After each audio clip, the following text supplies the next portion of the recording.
नमस्कार, रक्षाबंधन के खास पर्व में आपका स्वागत है। मैं हूं आपके साथ शिखा राणा। सनातन धर्म में रक्षाबंधन का पर्व एक विशेष धार्मिक महत्व रखता है। इस दिन बहनें अपने भाइयों की कलाई पर राखी बांधकर उनकी सुख समृद्धि, लंबी आयु और जीवन में खुशहाली की कामना करती हैं। रक्षाबंधन भारत के प्रमुख त्योहारों में से एक है, जो भाई बहन के पवित्र प्रेम, स्नेह और विश्वास का प्रतीक माना जाता है। श्रावण मास की पूर्णिमा के दिन मनाया जाने वाला ये त्योहार केवल राखी बांधने की परंपरा तक सीमित नहीं है, बल्कि परिवार और रिश्तों को मजबूत करने का अवसर भी है। इस दिन बहन अपने भाइयों की कलाई पर राखी बांधती है, उसके सुख समृद्धि और लंबी आयु की कामना करती है। भाई भी अपनी बहन की रक्षा और हर परिस्थिति में उसका साथ देने का संकल्प लेता है। भाई बहन के पवित्र पर्व रक्षाबंधन पर इस बार चंद्र ग्रहण का साया रहने वाला है। अब लोगों के मन में कई सवाल हैं कि क्या ग्रहण की वजह से रक्षाबंधन का प्रभाव जो है उस पर पड़ेगा, क्या राखी बांधने का मुहूर्त जो है उसमें बदलाव होगा, रक्षाबंधन का शुभ मुहूर्त क्या होगा। इन्हीं सब तमाम सवालों पर बात करने के लिए हमारे साथ आज बेहद खास मेहमान जुड़ी हुई हैं, ज्योतिषाचार्य Swati Ahluwalia ji. Ma'am, welcome to our show. धन्यवाद शिखा। मैम, मैं सबसे पहले तो आपसे यही जानना चाहूंगी कि इस बार राखी कब है और इसके बांधने का मुहूर्त क्या है। इस बार रक्षाबंधन 28 अगस्त 2026 शुक्रवार को मनाया जाएगा। सावन मास की पूर्णिमा तिथि 27 अगस्त की सुबह 9:08 से शुरू होकर 28 अगस्त की सुबह 9:48 तक रहेगी। क्योंकि रक्षाबंधन का पर्व उदया तिथि के अनुसार मनाया जाता है, इसलिए 28 अगस्त को ही रक्षाबंधन मनाया जाएगा। सबसे अच्छी बात यह है कि इस बार 28 अगस्त को भद्रा का साया नहीं रहेगा। भद्रा 27 अगस्त की सुबह 9:08 से शुरू होकर उसी रात 9:32 पर समाप्त हो जाएगी। यानी 28 अगस्त को सूर्योदय के समय भद्रा समाप्त हो चुकी होगी। इसलिए बहनें 28 अगस्त को सुबह से ही भाई को राखी बांध सकती हैं और भद्रा के कारण किसी तरह की भी रुकावट नहीं होगी। उसके साथ ही शुक्रवार और शतभिषा नक्षत्र का संयोग भी बन रहा है, इसलिए इस बार का रक्षाबंधन धार्मिक और ज्योतिषीय दृष्टि से विशेष माना जा रहा है। और विशेष बात यह है कि राखी बांधने के लिए स्थानीय पंचांग के अनुसार शुभ मुहूर्त देखना बेहतर रहेगा।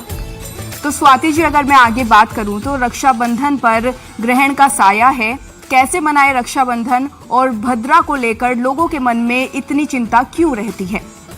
इस बार रक्षाबंधन के दिन चंद्र ग्रहण पड़ रहा है, इसलिए लोगों के मन में सबसे बड़ा सवाल यही है, क्या ग्रहण का असर राखी के त्योहार पर पड़ेगा। तो इसको समझ लेते हैं। 28 अगस्त 2026 को लगने वाला चंद्र ग्रहण भारत में दिखाई नहीं देगा, इसलिए धार्मिक मान्यताओं के अनुसार भारत में इसका सूतकाल मान्य नहीं होगा और ग्रहण की वजह से रक्षाबंधन मनाना या राखी बांधने पर कोई भी रोक नहीं रहेगी। यानी बहनें सामान्य तरीके से भाई को रक्षा सूत्र बांध सकती है। और अब बात करते हैं भद्रा की, जिसे लेकर रक्षाबंधन वाले दिन लोगों के मन में सबसे ज्यादा चिंता रहती है। दरअसल हिंदू पंचांग में भद्रा का एक विशेष करण माना गया है। मान्यता है कि जब विशिष्ट करण होता है तब भद्रा का समय माना जाता है। धार्मिक मान्यताओं में भद्रा को उग्र और अशुभ प्रभाव वाली माना जाता है, इसलिए भद्रा काल में विवाह, गृह प्रवेश, मुंडन या अन्य मांगलिक कार्य करने से बचने की परंपरा रही है। रक्षाबंधन पर भद्रा का महत्व इसलिए और बढ़ जाता है क्योंकि भद्रा के समय राखी बांधना उचित नहीं माना जाता। यही वजह है कि जब भी रक्षाबंधन पर भद्रा होती है तब लोग सबसे पहले यही देखते हैं कि भद्रा कब तक रहेगी और राखी बांधने का सुरक्षित समय क्या रहेगा। तो स्वाति जी, अगर मैं आगे बात करूं तो राखी बांधने का शुभ मुहूर्त क्या होगा, बहनें किस समय पर अपने भाई की कलाई पर राखी बांध सकती हैं। देखिए, इस बार सबसे अच्छी बात यही है कि रक्षाबंधन के दिन भद्रा नहीं है, इसलिए बहनों के लिए राखी बांधने के लिए कुछ अच्छे मुहूर्त के कई विकल्प खुल जाते हैं। हालांकि कोशिश यही होनी चाहिए कि राखी शुभ मुहूर्त या शुभ चौघड़िया देखकर ही बांधी जाए। अगर सुबह राखी बांधना चाहते हैं तो सुबह 6:08 से 10:53 तक का समय शुभ रहेगा। इसके बाद अभिजीत मुहूर्त 12:04 से 12:53 तक रहेगा। अगर किसी कारण ये सुबह राखी नहीं बांध पाती तो ये भी एक अच्छा विकल्प है। इसके अलावा शुभ चौघड़िया दोपहर 12:28 से 2:03 तक रहेगा। वहीं दोपहर का समय 1:44 से शाम को 4:16 तक रहेगा। और अगर शाम को राखी बांधना आपके लिए सुविधाजनक है तो शाम 5:13 से 6:48 तक का चौघड़िया भी शुभ रहेगा। तो कुल मिलाकर इस बार बहनों के पास राखी बांधने के लिए कई शुभ समय हैं। आप अपनी सुविधा के अनुसार इसमें कोई भी समय चुन सकते हैं, लेकिन अगर संभव हो तो अभिजीत मुहूर्त या शुभ चौघड़िया में राखी बांधना ही विशेष रूप से अच्छा माना जाता है। वहीं स्वाति जी, अगर मैं बात करूं आगे, तो भद्रा से लोग आखिर क्यों चिंतित रहते हैं? इसके क्या पीछे कोई पौराणिक मान्यता है? जी हाँ, भद्रा को लेकर लोगों में एक चिंता के पीछे सिर्फ पंचांग की गणना ही नहीं बल्कि एक पौराणिक मान्यता भी जुड़ी हुई है। धार्मिक कथाओं के अनुसार भद्रा को भगवान सूर्य की पुत्री और शनिदेव की बहन माना गया है। मान्यता है कि उनका स्वभाव काफी उग्र है और शुभ कार्यों से में बाधा उत्पन्न करती है, इसलिए उन्हें नियंत्रित करने के लिए उन्हें पंचांग के विशेषकरण में स्थान दिया गया है। इसी वजह से भद्रा काल को पारंपरिक रूप से मांगलिक और शुभ कार्य के लिए अनुकूल नहीं माना जाता। खासकर रक्षाबंधन पर इसका महत्व और भी बढ़ जाता है, क्योंकि मान्यता है कि भद्रा के समय राखी बांधने से भाई बहन के रिश्ते पर शुभ प्रभाव पड़ना चाहिए। इसी के कारण सदियों से लोग रक्षाबंधन पर सबसे पहले भद्रा का समय देखते हैं और उसके बाद ही राखी बांधने का मुहूर्त तय करते हैं। तो भद्रा को डर की तरफ देखना नहीं चाहिए, बल्कि आप उसे पंचांग परंपरा का एक हिस्सा समझना चाहिए। सही समय और सही मुहूर्त का ध्यान रखना हमारी परंपरा का मूल भाव है। और इस बार तो भद्रा का प्रभाव रक्षाबंधन के दिन ही नहीं है, इसलिए बहनें पूरी श्रद्धा और खुशियों के साथ भाई की कलाई पर प्रेम और रक्षा का ये पवित्र सूत्र बांध सकती है। तो वहीं स्वाति जी, अगर मैं आगे बात करूं तो इस साल रक्षाबंधन पर कौन कौन से खास ज्योतिषीय संयोग बन रहे हैं?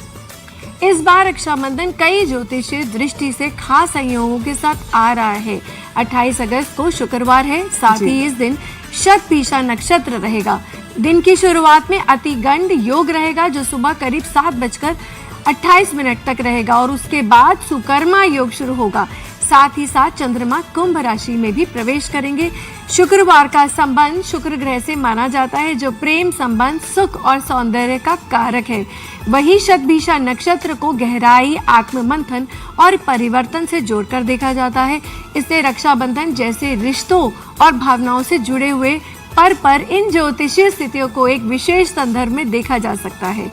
खास बात यह है कि सुबह का अतिगंड योग समाप्त होने के बाद सुकर्मा योग शुरू हो जाता है, इसलिए दिन में शुभ कार्यों के लिए आगे के मुहूर्तों को भी देखा जा सकता है। और इस बार रक्षाबंधन में तिथि, नक्षत्र, वार और योग इन सभी को मिलाकर देखने पर यह दिन ज्योतिषीय रूप से काफी विशेष नजर आ रहा है। तो स्वाति जी, अगर मैं आगे आपसे बात करूं तो रक्षाबंधन का धार्मिक और पौराणिक महत्व क्या है? क्या हमारी पौराणिक कथाओं में राखी या रक्षा सूत्र से जुड़ी कोई ऐसी कहानियां हैं जो इस रिश्ते की असली भावना को समझाती हैं? जी हाँ, रक्षाबंधन का महत्व सिर्फ भाई बहन की आज की परंपरा तक सीमित नहीं है। हमारी पौराणिक कथाओं में रक्षा सूत्र से जुड़े कई ऐसे प्रसंग मिलते हैं जो बताते हैं कि ये धागा सिर्फ एक रस्म नहीं है, बल्कि विश्वास, रक्षा और संकल्प का एक प्रतीक है। सबसे पहले बात करते हैं इंद्र और इंद्राणी की कथा की। मान्यता है कि देवताओं और असुरों के बीच जब इंद्र संकट में थे, तब इंद्राणी ने मंत्रों से सिद्ध कर रक्षा सूत्र उनकी कलाई पर बांधा और उनकी विजय व रक्षा की कामना की। इसके बाद इंद्र ने युद्ध में विजय प्राप्त की। इस कथा से ये भाव आता है कि रक्षा सूत्र के पीछे सिर्फ धागा नहीं, बल्कि प्रार्थना, विश्वास और एक शुभ संकल्प जुड़ा हुआ है। दूसरी बहुत सुंदर कथा है कि राजा बलि और माता लक्ष्मी की। मान्यता है कि भगवान विष्णु राजा बलि के यहाँ रहने लगे थे। माता लक्ष्मी उन्हें वापस बैकुंठ ले जाने चाहती थी और उन्होंने राजा बलि को रक्षा सूत्र बांधकर अपना भाई बनाया और जब बलि ने उनसे उपहार मांगने को कहा तो उन्होंने भगवान विष्णु को अपने साथ वापस जाने का अनुरोध किया। इस कथा की खास बात यह है कि यहाँ रिश्ता खून का नहीं है, लेकिन रक्षा सूत्र में एक भाई बहन के भाव पैदा करता है। और फिर आती है सबसे लोकप्रिय कथा, श्री कृष्ण और द्रौपदी की। मान्यता है कि कृष्ण की उंगली पर चोट लगने पर द्रौपदी ने तुरंत अपने वस्त्र का एक टुकड़ा फाड़कर उनकी उंगली पर बांध दिया था। कृष्ण ने उनके इस प्रेम और अपनत्व को याद रखा और द्रौपदी की रक्षा का संकल्प लिया। तो इन तीनों कथाओं को अगर एक साथ देखें तो एक बहुत खूबसूरत बात सामने आती है। इंद्राणी की प्रार्थना हो, माता लक्ष्मी का अपनापन हो या द्रौपदी का निस्वार्थ प्रेम, हर जगह रक्षा सूत्र के पीछे एक भावना है, मैं तुम्हारे साथ हूँ। और शायद यही रक्षाबंधन का सबसे बड़ा संदेश है। राखी धागे की बात नहीं है, विश्वास और जिम्मेदारी की होती है। तो स्वाति जी, आगे मैं जानना चाहूंगी कि रक्षाबंधन पर राखी बांधने का शुभ समय आखिर तय कैसे किया जाता है, इसके लिए किन चीजों को देखा जाता है? राखी बांधने का शुभ समय तय करने का सबसे पहले तिथि, भद्रा, नक्षत्र, योग और स्थानीय पंचांग को देखा जाता है। खासकर रक्षाबंधन पर भद्रा का ध्यान रखना बहुत महत्वपूर्ण माना जाता है। इसके बाद ये देखा जाता है कि इस दिन में कौन सा समय शुभ कार्य के लिए ज्यादा अनुकूल है, जैसे अभिजीत मुहूर्त, शुभ चौघड़िया या अन्य शुभ काल। यही वजह है कि अलग अलग शहरों में मुहूर्त के समय में थोड़ा अंतर भी हो सकता है, क्योंकि सूर्योदय और स्थानीय पंचांग की गणना अलग अलग होती है। और इसीलिए तो आसान भाषा में कहें तो राखी बांधने का शुभ समय पंचांग की पूरी गणना के आधार पर तय होता है। और इसलिए किसी भी साल राखी बांधने से पहले अपने शहर की स्थानीय पंचांग के अनुसार मुहूर्त देखना जरूरी होता है। स्वाति जी, रक्षाबंधन की पूजा विधि क्या है? रक्षाबंधन की पूजा विधि बहुत सरल है। सबसे पहले एक साफ थाली में रखी रोली या कुमकुम, अक्षत, दीपक, मिठाई और गंगाजल या साफ पानी रखें।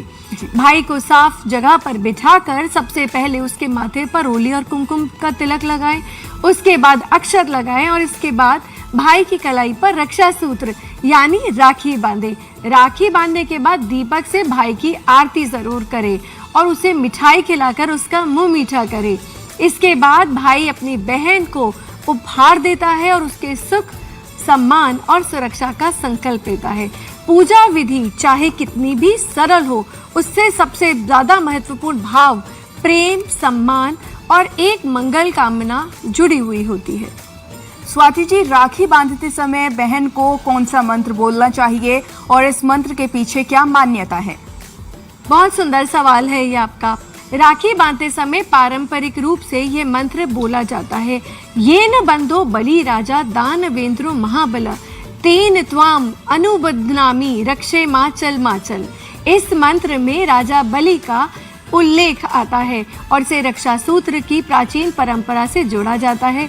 मान्यता है कि इस रक्षा सूत्र में राजा बलि की रक्षा और शक्ति का भाव जुड़ा हुआ है। उसी भाव के साथ बहन अपने भाई की कलाई पर यह रक्षा सूत्र बांधती है। यानी बहन जब ये मंत्र बोलती है तो ये सिर्फ राखी ही नहीं बांधती, बल्कि भाई के सुख, स्वास्थ्य, सुरक्षा और लंबी उम्र की मंगल कामना भी साथ में करती है और उसके लिए, भाई के लिए प्रार्थना करती है। तो स्वाति जी, रक्षाबंधन पर किस रंग के कपड़े पहनने चाहिए और राखी के लिए कौन से रंग जो होते हैं वो शुभ माने जाते हैं? रक्षाबंधन के दिन ऐसे रंग पहनना अच्छा माना जाता है जो सकारात्मक प्रेम और शुभता का प्रतीक है। आप पीला, लाल, नारंगी या केसरिया या गुलाबी रंग के कपड़े पहन सकते हैं। ये रंग उत्साह, प्रेम और ऊर्जा और मंगल भाव से जुड़े हुए माने जाते हैं। और राखी के रंग की बात करें तो लाल रंग और पीला रंग सबसे पारंपरिक और शुभ विकल्प माना जाता है। लाल रंग में शक्ति और सुरक्षा का, जबकि पीला रंग में सुख और समृद्धि का, सकारात्मकता का प्रतीक माना जाता है। अगर आप कुछ पारंपरिक रखना चाहते हैं तो लाल और पीले रंग का सूती या रेशमी रक्षा सूत्र यानी कलावा भी बहुत सुंदर और एक सुंदर विकल्प माना जाता है। तो स्वाति जी, राखी किस हाथ में बांधनी चाहिए? क्या इसको लेकर भी कोई धार्मिक मान्यता है? परंपरा के अनुसार भाई की दाहिने कलाई पर राखी बांधना शुभ माना जाता है और हिंदू परंपरा में दाहिने हाथ को शुभ कार्य और संकल्प से जोड़ा भी जाता है, इसलिए रक्षा सूत्र भी आमतौर पे इसी हाथ पर बांधा जाता है। राखी सिर्फ एक धागा ही नहीं है बल्कि एक संकल्प का प्रतीक है, इसलिए भाई की दाहिने कलाई पर राखी बांधते समय बहन उसके सुख, स्वास्थ्य और सुरक्षा की कामना करती है और भाई भी बहन के सम्मान और हर परिस्थिति में उसके साथ खड़े रहने का एक संकल्प लेता है। तो स्वाति जी, हम जानना चाहेंगे कि राखी बांधते समय किन किन छोटी छोटी बातों का हमें ध्यान रखना चाहिए। सबसे पहले कोशिश करें कि भाई और बहन दोनों साफ सुथरे और प्रसन्न मन से इस रस्म में शामिल हो। भाई को आराम से बिठाकर तिलक लगाएं, अक्षत लगाएं और फिर रक्षा सूत्र बांधें। उसके बाद आरती करें, मिठाई खिलाएं और परंपरागत रूप से भाई के मुख पूर्व या उत्तर दिशा की ओर करके बिठाना शुभ माना जाता है। पूजा के समय सिर पर साफ कपड़ा या रुमाल रखना भी कई परिवारों की परंपरा का एक हिस्सा है। जी स्वाति जी, आपने काफ़ी अच्छा जवाब दिया। अब मैं आपसे आगे जानना चाहूँगी कि अगर भाई विदेश में हो या बहुत दूर रहता हो तो क्या बहन उसे राखी भेजकर रक्षाबंधन मना सकती हैं? जी बिल्कुल, रक्षाबंधन का सबसे बड़ा आधार ही भावना और रिश्ता है, दूरी नहीं। अगर भाई आपके पास नहीं है तो उसे राखी भेज सकते हैं और वीडियो कॉल पर या फोन के माध्यम से भी ये परंपरा निभा सकते हैं। कई बार भाई बहन अलग अलग शहरों में या देशों में रहते हैं, लेकिन एक राखी उस दूरी को भी भावनात्मक रूप से कम कर देती है, इसलिए राखी सामने बांधी जाए या दूर से भेजी जाए, इसमें प्रेम और एक दूसरे के लिए शुभकामनाएं ही है। तो रक्षाबंधन का भाव पूरा वही होता है। जी स्वाति जी, तो मैं आगे आपसे जानना चाहूंगी कि रक्षाबंधन के दिन किन बातों या कामों से हमें बचना चाहिए। रक्षाबंधन का पर्व प्रेम और रिश्तों का मजबूत करने का एक दिन है, इसलिए इस दिन क्रोध, अपशब्द, विवाद, मनमुटाव और किसी का अपमान करने से बचना चाहिए। कोशिश करना चाहिए कि इस दिन परिवार के साथ समय बिताए और पुरानी नाराजगी को भी पीछे छोड़कर रिश्तों की ओर मजबूती से आगे बढ़े। आखिर राखी सिर्फ एक कलाई पर बांधने का ही एक विषय नहीं है, एक रिश्ता भी थोड़ा और मजबूत करने का ये एक पर्व है। जी स्वाति जी, तो अगर मैं आगे आपसे पूछूं तो क्या पत्नी भी अपने पति को राखी या रक्षा सूत्र जो है वो बांध सकती है? देखिए, इस विषय में अलग अलग परंपराएं देखने को मिलती हैं। ऐतिहासिक और धार्मिक संदर्भों में रक्षा सूत्र केवल भाई बहन तक सीमित नहीं रहा। इंद्राणी द्वारा इंद्र को रक्षा सूत्र बांधने की कथा भी इसी व्यापक परंपरा से जुड़ी हुई मानी जाती है। मान्यता है कि जब देवराज इंद्र युद्ध के लिए जा रहे थे तब उनकी पत्नी इंद्राणी यानी शची ने उनकी रक्षा और विजय की कामना से उनके हाथ में रक्षा सूत्र बांधा था। यानी रक्षा सूत्र का मूल भाव केवल भाई बहन का रिश्ता नहीं बल्कि किसी प्रिय व्यक्ति की रक्षा, मंगल और कल्याण की कामना भी है। इसी दृष्टि में देखें तो पत्नी अपने पति के स्वास्थ्य, दीर्घायु और मंगल की कामना से रक्षा सूत्र बांध सकती है। हालांकि इसे सामान्य रक्षाबंधन की भाई बहन वाली परंपरा से अलग ही समझना चाहिए, क्योंकि सामाजिक रूप से रक्षाबंधन मुख्य रूप से भाई बहन के रिश्ते का ही पर्व माना जाता है। तो स्वाति जी, मैं आगे आपसे जानना चाहूंगी कि रक्षाबंधन का सबसे बड़ा संदेश क्या है? देखिए, रक्षाबंधन का सबसे बड़ा संदेश ये है कि रिश्ते सिर्फ अधिकार से नहीं बल्कि विश्वास, सम्मान और जिम्मेदारी से मजबूत होते हैं। राखी का धागा हमें याद दिलाता है कि रिश्ते में एक दूसरे की खुशी, सम्मान और मुश्किल समय में एक साथ खड़े रहना भी उतना ही जरूरी है। आज के समय पे रक्षा का अर्थ सिर्फ भाई की बहन की रक्षा करना ही बचा है, बल्कि भाई बहन दोनों एक दूसरे की ताकत और इमोशनल सपोर्ट बनना भी जरूरी है। इसलिए रक्षाबंधन सिर्फ एक रस्म नहीं बल्कि रिश्तों को और मजबूत करना और एक दूसरे के प्रति अपनी जिम्मेदारी को याद रखने का भी एक दिन है। जी बिल्कुल स्वाति जी, तो अगर मैं आगे आपसे जानना चाहूँ कि अगर किसी वजह से हम शुभ मुहूर्त में राखी ना बांध पाए तो हमें क्या करना चाहिए? देखिए, सबसे पहले तो घबराने की जरूरत ही नहीं है। शुभ मुहूर्त का अपना एक महत्व है और जहां संभव हो उसी के अनुसार राखी बांधने की कोशिश करनी चाहिए। लेकिन अगर किसी मजबूरी, यात्रा या दूरी की वजह से उस समय पर आप राखी ना बांध पाए तो बाद का स्थानीय पंचांग के अनुसार उपलब्ध शुभ समय देखा जा सकता है।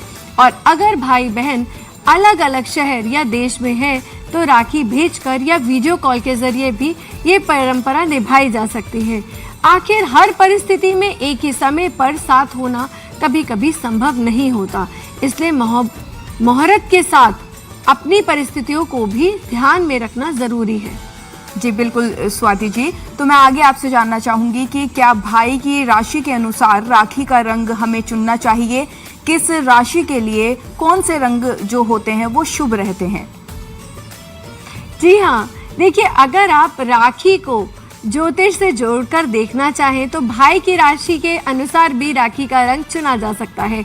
ज्योतिष में हर राशि का संबंध किसी न किसी ग्रह से माना जाता है और उसी के आधार पर कुछ रंग शुभ भी माने जाते हैं, जैसे मेष राशि वालों के लाल, मैरून या केसरिया रंग। वहीं पर वृषभ राशि वालों के लिए सफेद, सिल्वर या हल्का नीला रंग, और मिथुन राशि वालों के हरा या बहुरंगी रंग। वहीं कर्क राशि वालों के लिए सफेद, सिल्वर या हल्का पीला। सिंह राशि वालों के लिए सुनहरा, पीला या गुलाबी। कन्या राशि वालों के लिए हरा, पीला या पचरंगा। तुला राशि वालों के लिए क्रीम, सफेद या फिरोजी। वहीं वृश्चिक राशि वालों के लिए गहरा लाल, सिंदूरी या तांबिया रंग, और धनु राशि वालों के लिए पीला, केसरिया और सुनहरी। मकर राशि वालों के लिए गहरा नीला, आसमानी या बहुरंगी। कुंभ राशि वालों के लिए हल्का नीला, आसमानी या पीला, और आखिर में मीन राशि पीला, केसरिया या सुनहरा। अगर भाई की राशियां पता ही नहीं है तो लाल या पीले रंग की पारंपरिक राखी या रक्षा सूत्र एक सरल विकल्प हमेशा से ही रहता है। और यहाँ एक बात जरूरी कहूंगी, राशि के अनुसार रंग एक ज्योतिषीय सुझाव है, कोई बाध्यता नहीं। इसलिए जो रंग आपको अच्छा लगे, जिसमें आप अपने भाई के लिए शुभकामना महसूस करें, उस रंग की राखी ले। पूरी श्रद्धा से बांधे, वही ये पर्व की महत्वता बढ़ाता है। रक्षाबंधन को हम हमेशा रक्षा और भाई बहन के रिश्ते से जोड़कर देखते आए हैं, लेकिन क्या आज के समय में रक्षा का मतलब सिर्फ इतना ही है? क्या इस रिश्ते को हम एक अलग नजरिए से समझ सकते हैं? जी बिल्कुल, मेरे हिसाब से आज के समय में रक्षा का मतलब सिर्फ प्रोटेक्शन नहीं, किसी अपने की भावनाओं को समझना, उसके फैसलों का सम्मान करना, उसके सपने को आगे बढ़ाना, उसका साथ देना और मुश्किल समय में उसका हौसला बनाना, ये भी रक्षा का एक रूप है।